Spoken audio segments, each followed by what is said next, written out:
안녕하세요. 뉴스반장입니다. 네, 외국입니다. 무엇 도와드릴까요? 여보세요. 네, 여기 양지구모 인데요. 양지 금호. 동이요? 네네네. 지금 빨리 앰뷸런스 좀 부탁드립니다.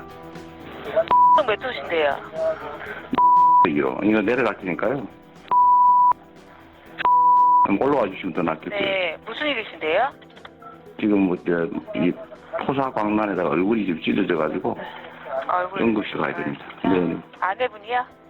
네네네. 코로나 관련 지친 가래 고유 증세 있을까요? 그건 아닌 것 같습니다. 수라이동 맞죠? 네네.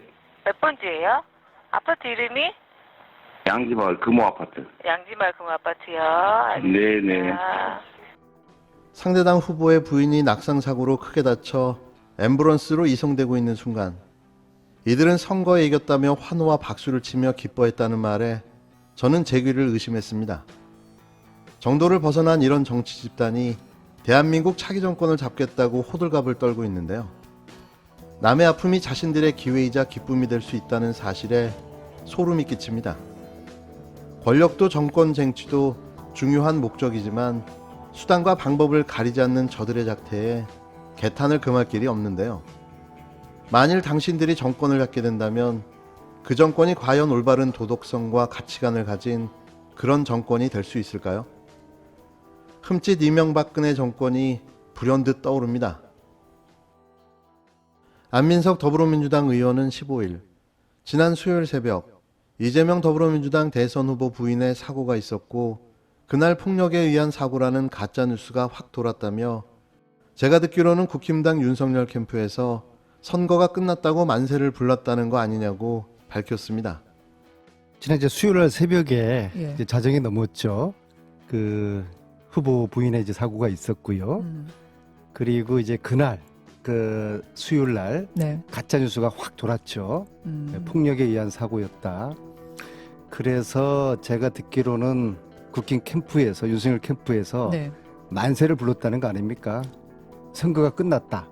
이걸로? 네, 네. 그리고 이제 그러한 내용으로 하루 종일 네. 가짜 뉴스가 확산됐기 때문에 어. 이것은 윤석열 캠프 측과 가짜 뉴스의 조직적 유포와 무관치 않은 사건이라고 보고요. 돌렸다고 보지는 않아요. 그건 그 아니고. 캠프와 예. 그런 조직적 댓글이 예. 가짜 뉴스를 생성하는 그 세력들이 저는 연관돼 있을 거라고 이제 보는 것이죠. 캠프에서 이제 만세를 불렀다는 그 이야기하고 그날 바로 하루 종일 그러한 내용의 가짜 뉴스가 돌았지 않겠습니까? 네. 그래서 이것이 과연 무관할까? 사실 이런 것들은 지금 현재 이 가짜뉴스 유포자들을 신고를 했지 않습니까? 예. 그분들에게 그 확인을 하고 아주 그 엄정한 수사를 해서 이런 연관관계가 밝혀져야 될 거라고 봅니다. 그러나 제가 볼 때는 결코 이게 무관치는 않을 것이다. 안 의원은 이날 오전 CBS 라디오 김현정의 뉴스쇼 인터뷰에 출연해 그러한 내용으로 하루 종일 가짜뉴스가 확산됐기 때문에 윤석열 캠프 측과 가짜뉴스의 조직적 유포가 무관하지 않은 사건이라고 본다고 주장했는데요. 윤석열 국힘당 대선 후보 측이 가짜뉴스를 유포했다고 보냐는 질문엔 캠프에서 돌렸다고 보지는 않는다. 캠프와 조직적으로 가짜뉴스를 생산하는 조직들이 연관돼 있을 거라고 보는 것이다 라고 부연했습니다. 이어 대선이 국민들에게 희망과 비전으로 승부를 해야 하는데 얼토당토 않는 가짜뉴스가 화제 중심이 된다는 게 참으로 서글프다며 후보가 직접 해명을 해야 하는 것이 서글픈 현실이라고 지적했는데요.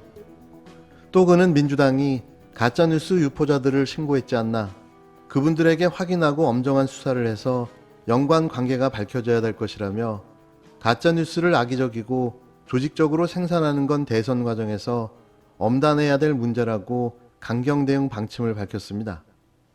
이 후보의 부인 김혜경 씨를 병원으로 이송한 119 구급대원이 상부에 보고를 하지 않고 질책을 받았다는 언론 보도에 대해선 그 보도를 어떻게 신뢰합니까라며 VIP 이송했다고 보고해야 되는 내부 규정은 없는 것으로 확인됐다고 전했는데요. 그러면서 김문수 지사가 나 김문수인데 몰라 했던 건 권력 갑질이지 않나.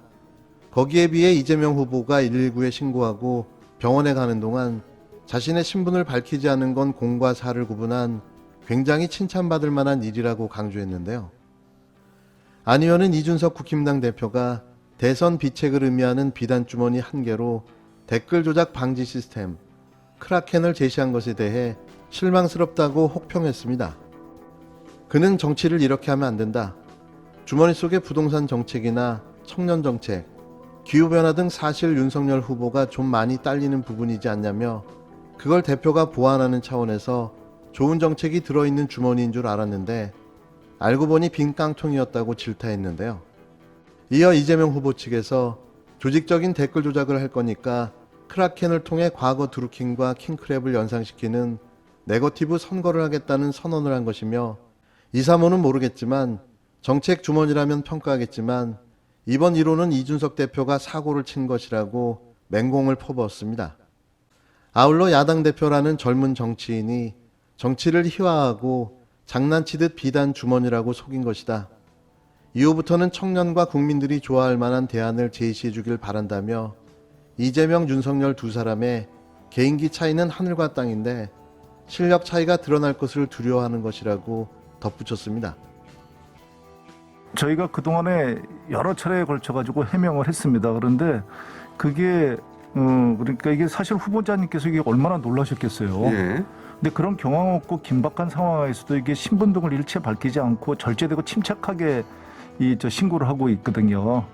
그리고 이게 신고 과정이나 이런 거에서 보면 그 상황까지 보면 이게 그러니까 이런 악성 유언비어가 이렇게 유포될 이유가 전혀 없는 거거든요. 근데 이게 신속하게도 이제 광범위하게 이게 엄청나게 왜곡돼 가지고 지금 유포되고 있습니다. 그 직후부터 그죠? 예, 저희가 그래서 그 뭐 진료 기록서라든지 그런 뭐 여러 가지 상황 등을 여러 차례 공개하셨는데 저희가 공개했음에도 불구하고 안 돼서 사실 제일 정확한 게 이 녹취 파일이거든요. 그래서 불가피하게 녹취 파일을 갖다 공개하게 되었는데 사실 이렇게까지 공개해야 되는 이런 상황이 안타깝습니다. 더불어민주당 선거대책위원회 현안대응 TF단장인 김병기 의원은 이재명 대선 후보 아내 김혜경 씨 낙상 사고와 관련해 119 신고 당시 녹음 파일을 들어보면 사실 역설적으로 이 후보가 지도자다운 단면이 보인다고 말했습니다. 김 의원은 같은 날 아침 TBS 라디오 김어준의 뉴스공장과의 인터뷰에서 이렇게 밝히며 위급한 상황이 되면 그 사람의 그릇이 나온다고 그러지 않나. 나중에 공개된 후보 사모님 말씀에 의하면 안타깝고 사랑하는 마음에 눈물을 보이셨다는 건 아니겠나. 그런데 그런 상황에서 공적인 상황이 되니까 냉정할 정도로 공과 사를 명확하게 구분하는 모습이 나온다고 말했는데요. 김 의원은 또 이번 사건과 관련해 신고 과정이나 상황 등을 보면 악성 유언비어가 유포될 이유가 전혀 없다. 그런데 이게 신속하고 광범위하게 엄청나게 왜곡돼서 유포되고 있다며 삽시간에 허위사실이 유포됐다. 어떤 배우가 있다고 의심할 수밖에 없는 상황이라고 주장했는데요. 그러면서 불가피하게 녹취 파일을 공개하게 됐는데 사실 이렇게까지 공개해야 하는 이런 상황이 안타깝다고 말했습니다. 지금 상황을 면밀하게 분석해 볼 때 외부의 세력이 개입해 유언비어와 허위사실을 온라인과 카카오톡을 통해 광범위하게 유포하고 있는 걸로 보여지는데요. 짧은 시간, 일사불란하게 조직적으로 이런 일을 수행할 수 있는 조직은 뻔합니다. 우리는 지난 대선에서 시발단이라는 댓글 조작 조직이 암암리에 선거에 개입해왔고 영향을 미쳤다는 사실을 확인한 바가 있는데요. 또 그들이 움직이고 있는 거죠. 제2의 시발단, 그 배우는 분명합니다. 제가 그 때려가지고 그렇다는 소문이 있다면서요. 네. 처음이 없어가지고. 안 그래도 그러니까 그 얘기. 너무 소문이 이렇게 소문이 계속 이런 선거에서 돌고 이런 건 별로 안 좋은 것 같습니다. 누가 일부러 한 거죠. 네, 딱 요소적인 몇 거지. 시간 만에 그게 전국 카톡망이 쫙 뿌려지더라고요. 근데 이게 전화를 거셨는데 한 5번 만에 안 받으시면 그것도 네. 미션 실패. 제가 한번 걸어보겠습니다. 여기 이쁜 마눌님이라고 적혀. 두 번 만에 마눌님? 두 번만. 여보세요? 네, 접니다. 자기야. 아니 이게 당신이 5번 만에 안 받으면은 이게 망신이다. 당신이 2번 만에 딱 받아줘서 다행입니다. 걸렸습니까? 네. 2번 만에 받았다니까요. 왜 이러세요? 소리를 좀 한번 크게 한번 해봐 주시겠어요? 네. 안녕하세요. 안녕하세요. 저는 이게- 한준호 의원입니다. 안녕하세요. 여기는 지금 사실 보고 있었죠? 보고 있었어요. 와, 시청자 중에 한 네, 분이셨네요. 예. 5천 명이 넘어갔습니다. 저분에 한 분. 사모님 어떠세요? 지금 다치신 데는 좀 괜찮으세요? 아유, 괜찮습니다. 제가 여러분들한테 너무 심려를 끼쳐드려서 너무 죄송합니다. 아이고, 또 이렇게 목소리로 소개해 주시니까 너무나 반갑습니다.